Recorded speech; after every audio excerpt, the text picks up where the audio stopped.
1 కొరింథీ 2:14-15 వచనాలు చూడండి. చాలా సీరియస్ తీసుకోండి దయచేసి. పుస్తకాలు ఉంటే రాసుకోండి.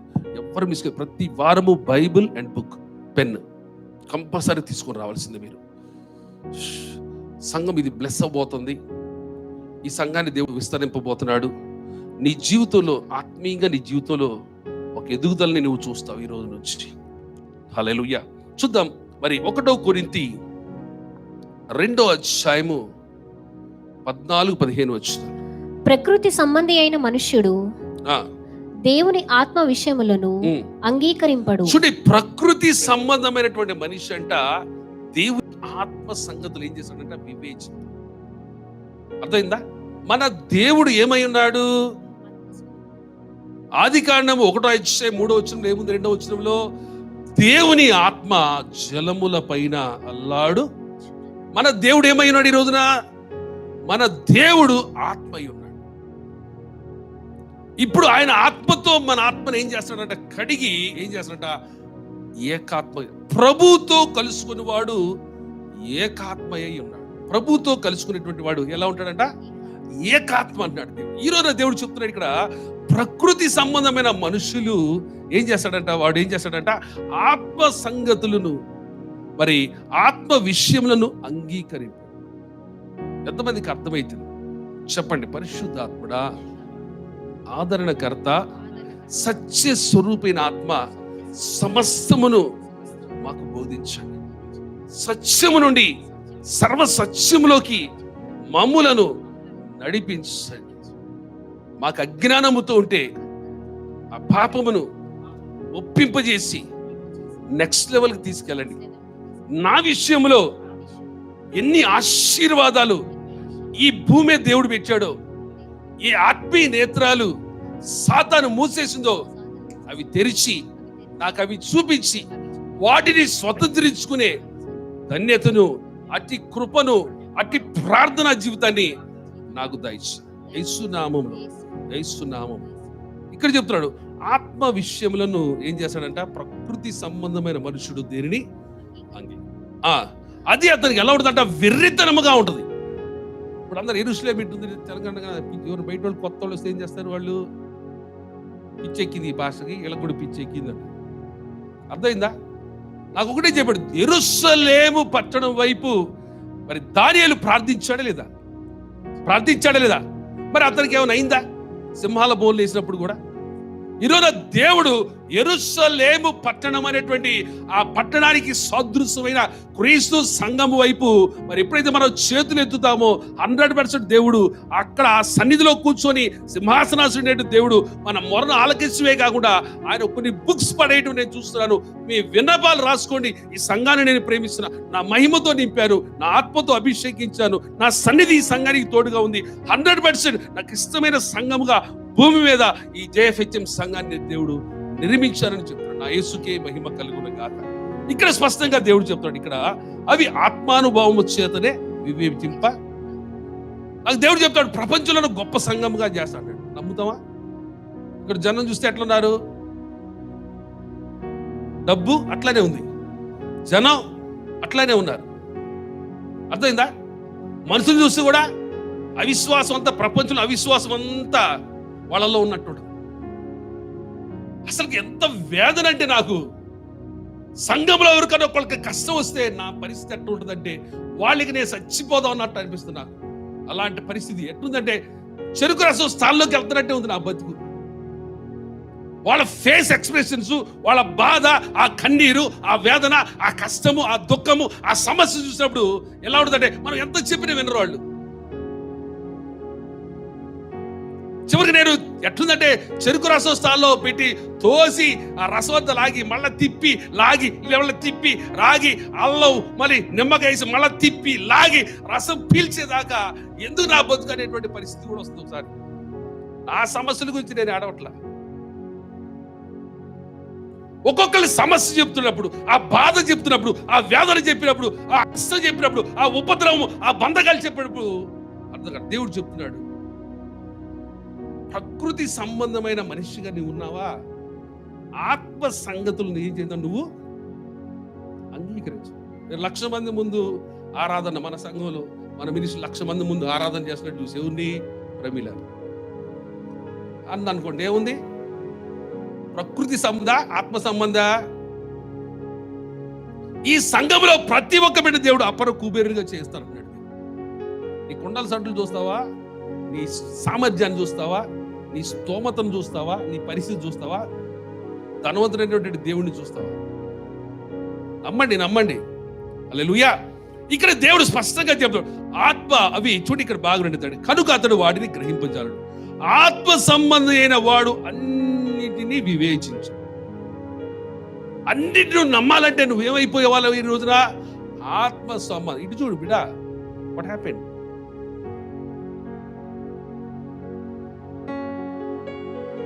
బయటికి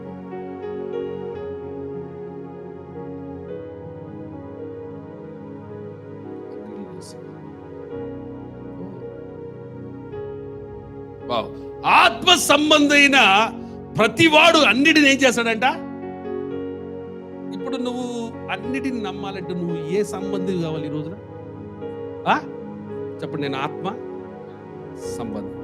నా దేవుడు ఆత్మ స్వరూపి. నా దేవుడు ఆత్మ. నా దేవుని ఆత్మతో నేను ఏకమై ఏకాత్మను. నా దేవుడు చెప్పిన ప్రతి మాట, ఆత్మ దేవుడు చెప్పిన ప్రతి మాట నేను వివేచిస్తా. నేను ఎవరి చేత వివేచింపబడను. అదే నీకు ఆత్మ దిగిందంటే, ఆత్మ నీలో ఉంటే, పరిశుద్ధాత్మ దేవుడు నీలో ఉండి నీతో ఉన్నాడని నువ్వు ఎప్పుడైతే నమ్ముతావో అసలు నీ ప్రత్యేకమైన బోధ కూడా అవసరం లేదు. అర్థమవుతుందా? అసలు బైబిల్ కూడా అవసరం లేదు. ఇక్కడ కూర్చుంటే sir in the mighty name of Jesus స్పష్టంగా 1 Corinthians chapter 2 verse 14 and 15 టక్పట్టు మీ ముందు ఎదురు నిలబడుతుంది ఆ వర్డ్. అట్టి కృప మీకు వచ్చునుగా. ఎంతమందికి అర్థమవుతుంది?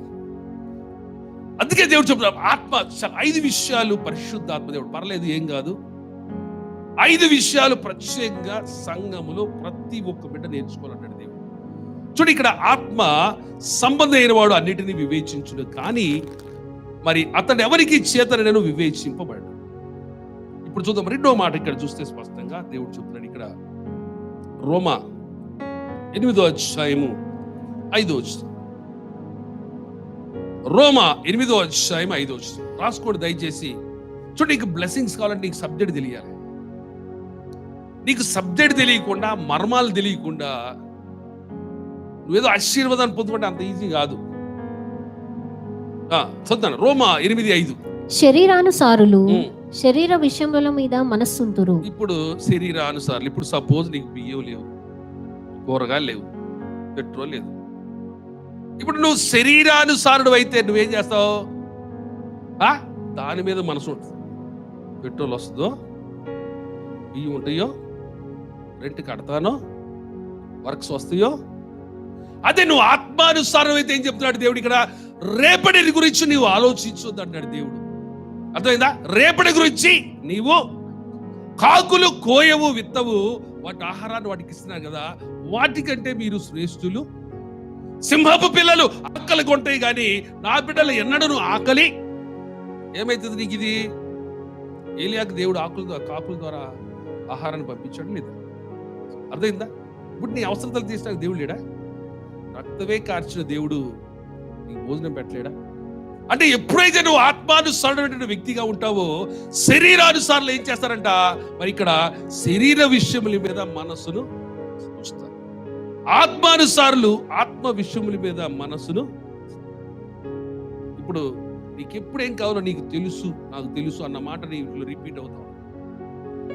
ఇప్పుడు రెంట్ కట్టాలని దేవుడు తెలీదా? ఇప్పుడు మధ్యాహ్నం లంచ్కి ఏదో ఒకటి అరేంజ్ చేయాలి దేవుడు తెలీదా? నీ పిల్లలకి ఏదో ఒకటి పెడతారు లేదా? అప్పు చేసి పెడతారు లేదా? బంగారం తాకట్టు పెట్టేసి పెడతారు లేదా? నీ పిల్లల కడుపులు మారుస్తారా? రక్తము కార్చిన దేవుడు మరి మనకు భోజనం పెట్టడా? ఎప్పుడైతే నువ్వు ఆత్మానుసారుడుగా ఉంటావో మరి అన్నిటినీ వివేచిస్తావు. నీకు ఎప్పుడు బోధించాల్సిన అవసరము లేదు. అందుకని శరీరానుసారులు ఎలా ఉంటుందంట? శరీర విషయముల మీద మనసును. ఒక్క మాట దేవుడు నీకు చెప్పాడంటే 100% నీ జీవితంలో యేసోపు స్థాయి ఏంటి? చిన్నోడు, అందరిలో లాస్ట్ బట్ వన్. చిన్నోడికి దేవుడు ఏం చెప్తున్నాడు? నువ్వు ప్రధాని అవుతావు అన్నాడు. నమ్మాడా లేదా? నమ్మాడా లేదా? నమ్మలేడా? దానియేలుకి దేవుడు కాపాడతాడని తెలీదా? దానియేలుకి అందరూ కలిసి చట్టం చేసిన అతనికి మైండ్ అంతా దేవుని ఆత్మ విషయంలో రిపీట్ అవుతుంది. నా దేవుడికి నేను కమిట్ అయ్యా, రోజు 3 సార్లు ప్రార్థన చేయాలని. చట్టాలు గిట్టాలు అసలు అవి చూడట్లా, ఎంటలేదు, అటువైపు కాన్సన్ట్రేషన్ పెట్టాలి. ఎంతమందికి అర్థమవుతుంది? ఆత్మానుసారం ఇక్కడ దేవుడు చెప్తాడు, శరీరానుసారులు శరీర విషయం మీద మనసునంతురు, ఆత్మానుసారులు ఆత్మ విషయం మీద. చదువునాను. ఆత్మానుసారులు ఆత్మ విషయముల మీద మనస్సుంతురు, శరీరానుసారమైన మనస్సు మరణము. అబ్బా, శరీరానుసారంగా నువ్వు ఆలోచిస్తే నువ్వేమైపోతావు? చచ్చిపోతావు. నాకు వర్క్స్ రావేమో అని నువ్వు అనుకున్నావు అనుకోండి, చచ్చిపోతావు. దిగులు, చింత, వేదన, కష్టం, కన్నీరు, కుంగిపోయి బాధలు అయిపోయి చచ్చిపోతావు. కానీ నువ్వు ఆత్మానుసారమైనటువంటి బిడ్డగా నీవు ఉన్నావు అనుకో, అదేముంది అంటాడు దేవుడు ఇక్కడ? ఆత్మానుసారమైన మనస్సు జీవమును. ఏంటంట అంటే మరణం ఉండదా నీలో? ఉండదు. సమాధానమునై ఉన్నది. సమాధానం ఎప్పుడు ఉంటది? అన్ని బాగున్నప్పుడే సమాధానం. ఆత్మానుసారమైనటువంటి మనసు ఎలా ఉంటుందంట? జీవమును సమాధానమునై ఉండదు. నా యేసుకే మహిమ కలుగునుగా. ఎంతమందికి అర్థమైంది ఈ బోధ? చెప్పాలి. ఇప్పుడు నువ్వు ఆత్మానుసారివా, శరీరానుసారుడు? మన దేవుడు ఎవరు? ఆత్మ. నీవు ఆత్మానుసారుడు అయితే అన్నిటిని ఏం చేస్తావు? బిర్యానీ పెడతాను అంటే సర్దిపో వైపు చూస్తారా? నిన్ను మున్సిపల్ కమిషనర్ చేస్తానంటే ఊడుస్తావంటావా? రోడ్లు ఊడిస్తే జాబ్కి వెళ్తావా? చెప్పాలా? ఎంతమందికి అర్థమవుతుంది? ఈరోజు చూడు, ఇక్కడ దేవుడు చెప్తాడు, శరీరానుసారమైనటువంటి మనస్సు చివరికి ఏం తీసుకెళ్తాంట? మరణానికి. నువ్వు ఆత్మానుసారం అయితే అది ఏమవుతుందో? నీకు జీవం ఇస్తుంది. అంటే మరణం అనేది జీవితంలో. తర్వాత ఏం చెప్తున్నాడు? సమాధానం. ఎప్పుడు వస్తుంది సమాధానము? అన్ని ఉన్నప్పుడు సమాధానం ఉండదు. ఎంతమందికి ఈ జీవము సమాధానము నీలోనే ఉంది? నువ్వు ఆత్మ స్వభావం నమ్ముతున్నారో వారు చేతులు ఎత్తండి. దేవుడు ఆమెను చెప్పబోతున్నాడు. నువ్వు నమ్మాలా. నువ్వు ఆత్మ స్వరూపివి. ఆల్రెడీ నీ జీవితంలో అన్ని రాసేసాడు దేవుడు. పునాదులు పుట్టక ముందే నీ లైఫ్ హిస్టరీ అంతా రాసేసాడు. అయిపోయింది. నీ బ్లెస్సింగ్స్ అన్నీ అయిపోయింది. జస్ట్ అంతే, చీకటి తెల్లారుతుంది. చిన్న స్ట్రగుల్, దాని తర్వాత కీడా ఈమెయిల్ తెచ్చో ఇచ్చేసి అటుతో కామ పులిసిపోయి అవంతా ఏముండవు. గిన్నెలంతా ఖాళీ కూడా దీంట్లో. నాకేది ఇచ్చే మాట్లాడదు. అంటే దేంతో ఉందావా? ఆత్మతో. దేవుడితో టైఅప్ అయి ఉంది. ఆయన తండ్రి ఆత్మ, మరి ఈమె ఆత్మ కలిసిపోయి ఏకాత్మగా ఉన్నప్పుడు అప్పుడు కానీ కీడు రాగల లైట్ తీసుకున్నా. కీడా రా, ఏం తీసుకొచ్చావు? ఇచ్చి అడుగు. చాలా సింపుల్ గా. అదే మనం అయితే అబ్బా వాటర్ వర్క్స్ వాళ్ళు వాటర్ వదలిపోయిన పర్ల ఆ రోజున వీళ్ళ కళ్ళ నిండా నీళ్ళే. డ్రమ్లో పెడితే చాలు నిండిపోతుంది. ఎంతమంది ఆత్మ స్వభావం అనేటువంటి బిడ్డలని మీరు నమ్ముతున్నారు? ఈరోజు ఆత్మ బోధ చేయమన్నాడు దేవుడు. ఆత్మ దేవుడు, మన దేవుడు ఆత్మ కనుక మనల్ని కూడా ఆత్మగా చేశాడు. కాబట్టి ఏకాత్మైనటువంటి మనము ఆయన ఆత్మతో మన ఆత్మని కడిగాడి కలిసి మరి ఏకాత్మగా చేశాడు. కాబట్టి ఈ రోజున ఆత్మ సంబంధిగా నీవు ఆలోచించాలని దేవుడు ఆశ.